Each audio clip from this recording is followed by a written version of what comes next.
ทุกคนตอนนี้เฮาก็สิได้กลับแล้วเนาะกลับไปใช้อีกแล้ว เพราะว่าทีมงานเฮาก็เอารถออกน้ำลังเนาะทุกคนเนาะตอนนี้เฮาก็สิได้กลับแล้วไป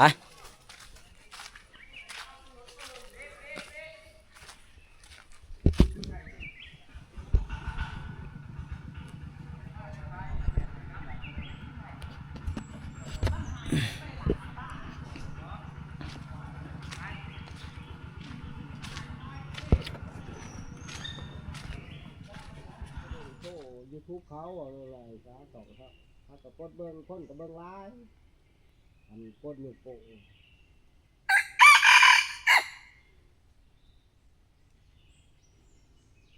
อันมองมันต้องยุโปดอกกดตัวยุโปสี่ยกมันต้องยุโปสี่ขึ้นมันตื่นเสียงรถหันหน่อยต่อไปเลย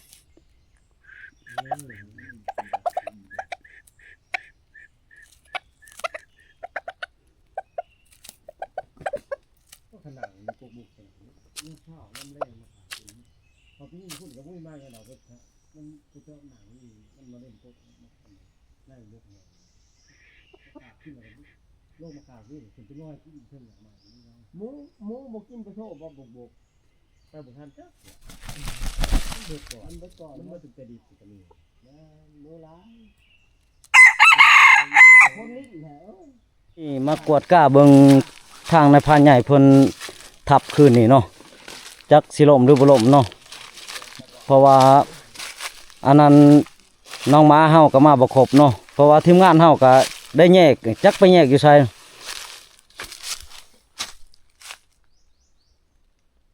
บ่นะแม่ปลาให้บ่เพราะว่ามาก็มาบ่ทิบ่ครบทีมเนาะทุกคนเนาะเพราะว่ามาแต่ทองเหลืองกับบักการกับอารันเพิ่นจักอยู่ไสแหละบ่เห็นติดกินเห็นติดหยังเอ้าโอ้กินบักเตะมันยืนอยู่นี่บ่ไอ้พี่มันกระเซ่มาพี่เลยจะเบิ่งในตีคอกมันนี่มันยืนหาล่างเลยอันนี้ปกติมันนี่มันสิถือขาเด้อนี่เห็นมันแก่เลยแก่มาพี่นี่ใช่มาท่านนี่บ่น้ำมามาท่านนี่เด้อครับตัวนี้ก่อนนะโอ้ยขี้อยู่เลยเดี๋ยววงโค้งโอ้ยไปเลยนี่แม่ไปตามนี่เลยนี่แหละนี่ตามพอร์ตมันนี่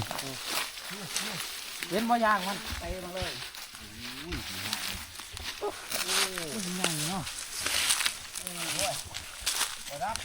ที่ไปหรือว่าเจ็ดที่สุดจ้าหรือว่าไปได้แหละนี่แหละที่นี่งาไม่จะพักบ่นี่แม่แสดงว่าไปทำทางเลยเราดูครับทางมันเที่ยวเนาะมันตกป้ายไปเลยนะทางมันเที่ยวแง่ห้องมัน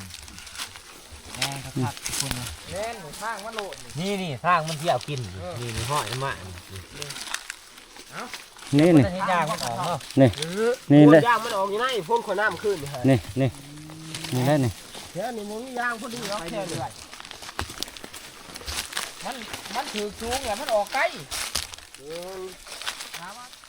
ช่วงควรเห็นว่าลูกพอเข้าไปตามนี้แล้วนี่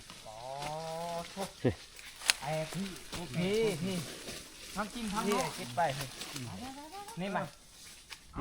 ในพันใหญ่เพิ่นฮักมาเลยพี่ตามพอร์ตพี่เลยเห็นบอกมันเป็นคล้องเลยนี่นี่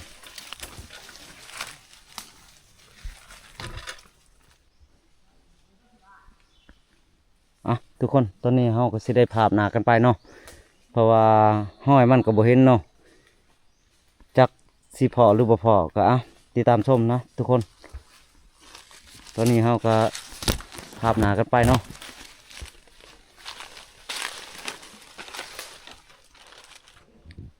ทุกคนวันนี้เฮานำแล้วเนาะทุกคนเพราะว่าเดี๋ยวนี้มันบ่พอเนาะ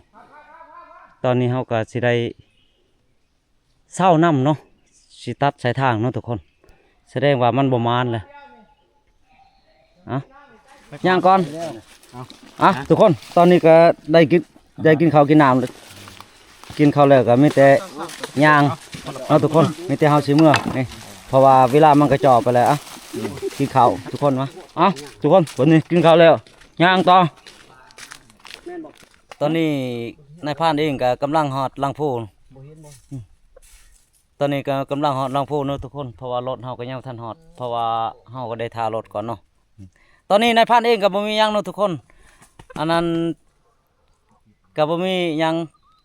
FC หรือทานผู้ชมให้เบิ่งคืนเด้อ FC เอ้ยฟังไทยฟังลาวเพราะว่าตอนนี้ก็เขาดึงเอาเพจไปใส่ Facebook เนาะทุกคนของนายพรานเนาะตอนนี้ก็ให้ทาง FC ทานผู้ชมให้เบิ่งคืนเด้อแต่ละคนหรือว่า FC ทานผู้ชมเนาะตอนนี้ก็นายพรานเองก็บ่มีหยังสิขอปิดคลิปเนาะทุกคนตอนนี้ก็จบลง